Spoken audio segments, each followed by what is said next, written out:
Assalamualaikum, salam Malaysia Madani. Kanta 744 dimulakan dengan rangkuman berita-berita utama hari ini. Kita ikuti perinciannya dalam segmen esensi. QPEX berharap Jemaah Menteri dapat meluluskan segera cadangan memulakan pasukan mengkaji skim gaji perkhidmatan awam. Presidennya dalam satu kenyataan berharap tempoh masa tidak terlalu lama diambil pasukan itu untuk memberikan dapatan kajian yang dibuat. QPEX juga sedia bersama pasukan berkenaan memberikan pandangan dengan wajar daripada sudut pandang warga pekerja. Syakna dengan mutu pendidikan dan kesihatan rakyat di Kedah, kerajaan memperuntukkan 10.1 juta ringgit untuk pembaikan 40 klinik kesihatan dan 6 sekolah daif di negeri itu. Menurut Perdana Menteri, peruntukan berkenaan adalah daripada jumlah keseluruhan peruntukan Rolling Plan Rancangan Malaysia ke-12 di negeri itu. Di daerah Kubang Pasu, 1.25 juta ringgit diperuntuk bagi memperbaikan 4 klinik dan RM300,000 membaik pulih sebuah sekolah daif. Kementerian Pengangkutan berhasrat menambah jumlah penerima bantuan program MyLesen B2 tahun hadapan bagi membolehkan lebih ramai golongan B40 dapat memiliki lesen motosikal.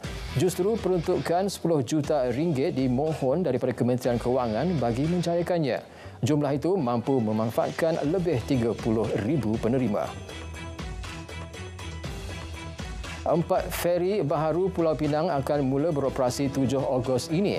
Lebih selesa serta dilengkapi ciri baharu, antaranya kamera litar tertutup. Feri turut memiliki 2 ram bagi penggerakan fleksibel dan memudahkan motosikal keluar lebih cepat.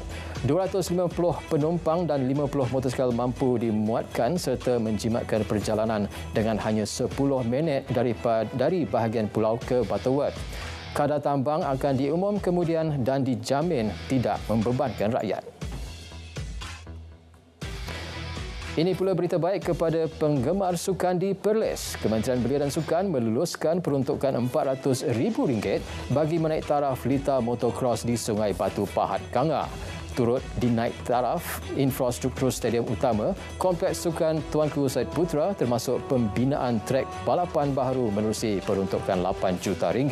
Timbalan Menteri Belia Sukan memaklumkan orang ramai boleh menggunakan fasiliti itu percuma selama 2 minggu apabila siap kelak. Lebih 1,000 penduduk orang asli di pos Simpor Gua Musang, Kelantan bersyukur menerima kemudahan internet disediakan kerajaan. Kemudahan menerusi pelan jalinan digital negara jendela itu membantu mereka berhubung dengan dunia luar meskipun tinggal di pedalaman hampir 100 km dari bandar Gua Musang. Mereka juga boleh mengikuti perkembangan semasa dan membuat aduan permasalahan di perkampungan berkenaan. Penduduk di Kampung Apas Aparit Tawau Sabah kini boleh menaik nafas lega apabila jambatan kayu yang digunakan sejak 50 tahun lalu dinaik taraf kepada jabatan konkrit. Kerja-kerja pembinaan sedang dilakukan dan dijangka siap penghujung Julai ini. Penduduk yang ditemui bersyukur dengan kerja naik taraf jabatan tersebut yang mengalami kerosakan struktur binaan dan tidak selamat untuk digunakan.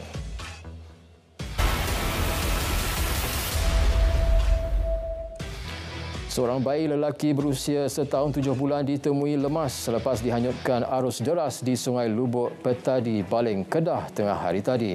Mayat Adrian Mikael Muhammad Afiq ditemui terapung di Kampung Sungai Limau, Baling pukul 12.45 tengah hari.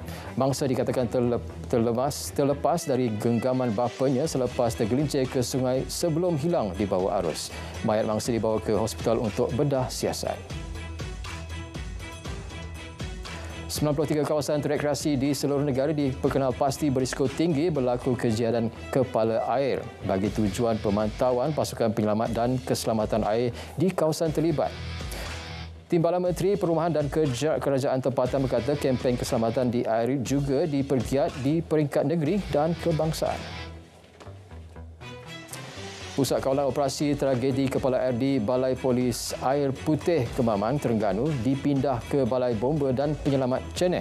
Ketua Zon 2 Jabatan Bomba dan Penyelamat Terengganu memaklumkan operasi SAR tetap diteruskan namun skala pencarian dikecilkan. Operasi hari ini menyaksikan tiada petunjuk baharu pencarian mangsa terakhir Puteri Nur Fatin Karim 14 tahun ditemukan. 3 rumah di Taman Bukit Kaya, Kanga Perlis musnah dalam kebakaran awal pagi tadi. Kebakaran tersebut memusnahkan keseluruhan rumah didiami 11 daripada 4 keluarga. Kebakaran turut memusnahkan sebuah kereta dan motosikal. Tiada kemalangan jiwa atau individu cedera dilaporkan. Insiden runtuhan cerun berhampiran Taman Lipis Fasa 2 dekat Kuala Lipis dipercayai berpunca daripada kerja tanah di bukit bersebelahan taman perumahan itu. Kesan runtuhan itu berisiko dan membahayakan penduduk taman perumahan berkenaan.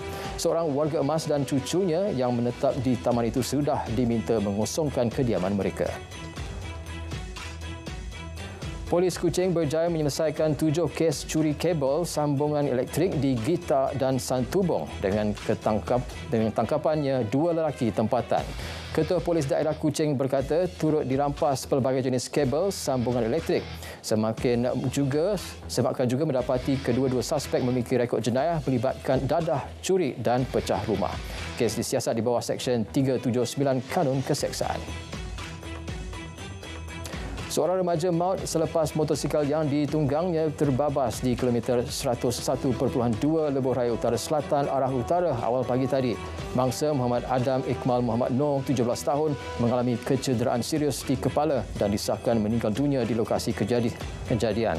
Kes disiasat mengikut Seksyen 419/1 Akta Pengangkutan Jalan 1987. Kartunis tertolong negara LAT atau nama sebenarnya Datuk Muhammad Nur Khalid dianugerahkan Seniman Diraja. Penganugerahan itu diperkenan Sultan Perak Sultan Nazrin Muizzuddin Shah. Anugerah itu sebagai pengiktiraf peranan dan sumbangan besar beliau memperkenalkan Malaysia di pentas antarabangsa dan mengharumkan nama negara. Persatuan Pandu Puteri disaran meneroka peluang perniagaan baharu termasuklah daripada bahan kitar semula. Ia seperti mengitar semula botol plastik untuk dijadikan bahan menghasilkan beg, cushion dan selimut.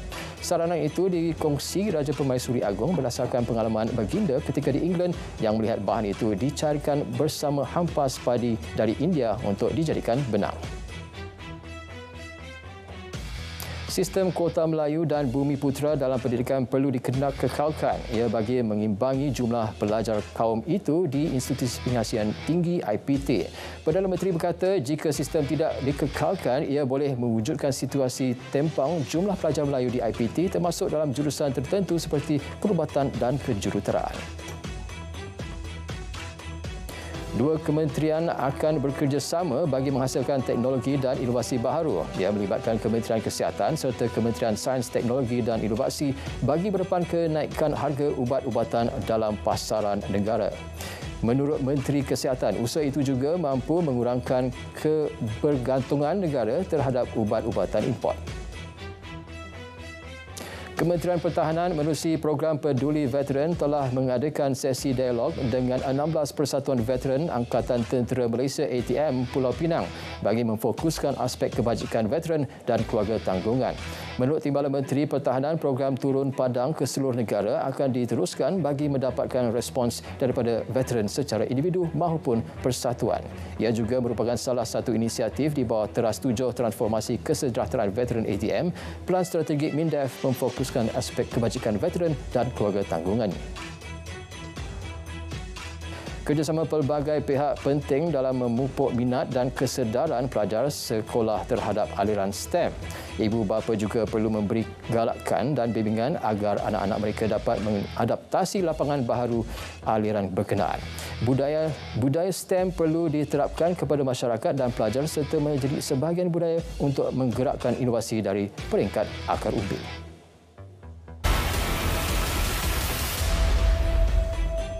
Ekonomi negara dilihat semakin cerah berikutan beberapa indikator. Ia meliputi kadar pengangguran yang menurun, inflasi menjadi sederhana dan kos makanan semakin berkurang. Fellow penyelidik Kanana MIER berkata pencapaian itu mampu melahirkan ekonomi negara yang positif. Pengekalan OPR kepada 3% juga tindakan tepat yang mampu mengurangkan kebeban isu rumah daripada tanggungan hutang lebih tinggi. Ringgit diunjur terus diniagakan secara berhati-hati minggu depan berikutan pelabur kekal bimbang dengan prospek ekonomi global. Kebanyakan paras harga akan bergantung kepada data ekonomi global. Ini termasuk data inflasi dari China yang mempengaruhi urus niaga mata wang negara itu. Ringgit juga dijangka terus berlegar sekitar RM4.66 berbanding dolar Amerika. Sementara itu, Bursa Malaysia dijangka didagangkan lebih baik dengan aktiviti belian saham pada harga rendah minggu depan. Persekitaran sentimen dilihat berhati-hati berikutan pelabur memantau data inflasi Amerika Syarikat yang akan datang. Walaupun sentimen berhati-hati, akan ada aktiviti belian saham pada harga rendah berikutan penilaian FPM KLCI yang murah. Justru, jangkaan indeks petunjuk pasaran akan berada pada aliran meningkat. RHB Investment Bank berhad optimis Malaysia berada di landasan tepat untuk mencatat pertumbuhan KDNK 5% tahun ke tahun pada 2023. Ia berikutan permintaan domestik yang berdaya tahan. Bank pelaburan itu mengekalkan unjuran 5% pertumbuhan dan momentum perdagangan mungkin memberi petunjuk peningkatan menjelang awal separuh kedua tahun ini. Pelantikan MyEG sebagai ejen kutipan hasil kerajaan diluluskan Kementerian Kewangan. Peranan syarikat itu juga dilanjutkan sebagai penyedia perkhidmatan dalam talian Jabatan Imigresen. Tema lanjutan akan dimuktamadkan selepas perbincangan dengan kerajaan diadakan. Sementara perjanjian memformalkan pelanjutan itu akan ditandatangani kemudian.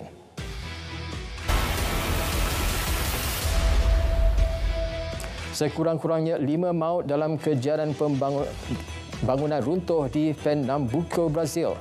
Insiden di pinggir ibu negeri itu, Recife, itu turut menyebabkan 8 lagi mangsa hilang. Pasukan penyelamat kini berusaha mencari lebih ramai mangsa di bawah runtuhan dan punca kejadian masih disiasat. Di Mexico, 2 maut manakala seorang lagi hilang dalam kebakaran pelantar minyak. Kebakaran bermula di platform Nohoch A kemudian merebak ke platform Mampatan. Punca kebakaran masih tidak diketahui. Pengeluaran minyak telah terjejas dan ketara akibat insiden itu. Ribuan rakyat Pakistan beralak di jalan-jalan raya bagi membantah tindakan membakar Al-Quran di Sweden. Di Karachi dan Lahore, penyokong radikal Tehrik Labaik Pakistan berarak bertindak membakar bendera Sweden. Mereka juga menggesa kerajaan mengusir duta Sweden dan memboikot negara itu. Para ulama dan imam di masjid-masjid turut mengutuk tindakan membakar Al-Quran semasa khutbah Jumaat. Buih tebal toksik menutupi bahagian Sungai Tietê di Bandar Salto Tenggara, Brazil membimbangkan penduduk tempatan. Pencemaran buih tebal berbau busuk dipercayai berpunca akibat buangan sabun basuh dan bahan kimia yang dibuang ke sungai. NGO Brazil melaporkan pencemaran di sepanjang sungai itu meningkat sebanyak 40% sejak 2022.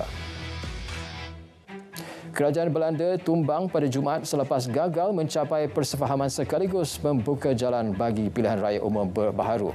Krisis bermula akibat desakan Parti Konservatif VVD, pemimpin Perdana Menteri Mark Rutte yang mendesak kemasukan pencari suaka di Belanda dah dihadkan. Kerajaan digabungkan pemimpin ROF akan terus berfungsi sebagai kerajaan sementara sehingga pentadbiran baharu dibentuk. Presiden Joe Biden mengumumkan Amerika Syarikat telah memusnahkan simpanan senjata kimia terakhirnya. Ia sekaligus menamatkan usaha bagi beberapa dekad untuk menghapuskan senjata maut yang pertama kali digunakan dalam Perang Dunia Pertama. Tindakan itu sebahagian daripada Konvensyen Senjata Kimia yang telah disahkan pada tahun 1997. Iran melaksanakan hukuman gantung di khalayak ramai terhadap 2 lelaki pada Sabtu. Hukuman atas kesalahan menyerang sebuah masjid di Bandar Shiraz Oktober tahun lalu yang mengorbankan 30 nyawa dan mencederakan 30 yang lain. Sebelum ini, Iran menyatakan serangan itu melibatkan warga asing termasuk negara jiran Afghanistan. Namun, warga negara lelaki yang digantung tidak didedahkan. Di Colombia, pemberontak ELN membebaskan seorang tentera wanita dan 2 anaknya selepas 4 hari diculik. Sarjan Karina dan 2 anaknya berumur 6 dan 8 tahun diculik pada malam permulanya gencatan senjata antara pemberontak dan kerajaan. Kedua-dua pihak bertelaga sebelum ini bersetuju menghentikan serangan bermula 6 Julai lalu. Ia disusuli gencatan senjata merangkumi penamatan pemerasan dan penculikan dan jenayah lain. Kanta 744 berakhir di sini. Menyusul selepas ini berita perdana bersama Faris Izzat dan Hazel Desmond untuk paparan lebih komprehensif. Malaysia Madani, tekad perpaduan penuhi harapan.